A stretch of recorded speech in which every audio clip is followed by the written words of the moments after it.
Hello guys, good morning. So guys, ari na kami din, nagabot na kami diri sa amon nga destinasyon. First stop na namon ari kami diri sa may Lantawan Views. So, upod kasi bay, nagtanaw-tanaw kami diri sa bukid. So, daw kalapit lang kayo guys ang bukid. Namin na diri sa nga resort kay makita gina diri ang lapit lang kayo. So, tapos nataasan ni siya guys nga portion sang resort. So kita mo diri tanan. Ang hambagan nila may mga unggoy talaga ni kuno nagasaka sa sa may mga kahoy. So guys naghapit kami diri, nangapi kami diri guys ni Bay.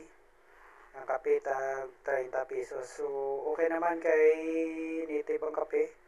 Hindi lang tama kay so babugnaw diri guys sa sa diri sa Lantawan. Buhay pa kami kalabot guys sa may patag. Nagapit kami diri anay.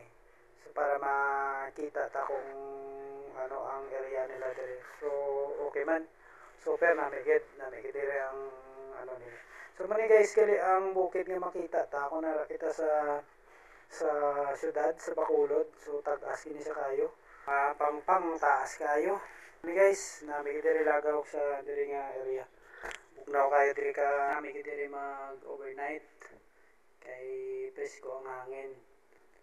Sa aton na mga iban nga mga tropa nga mga riders, namigid diri kadto.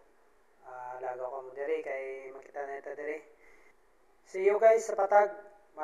Kato kami sa ilo kami dito sa Patag.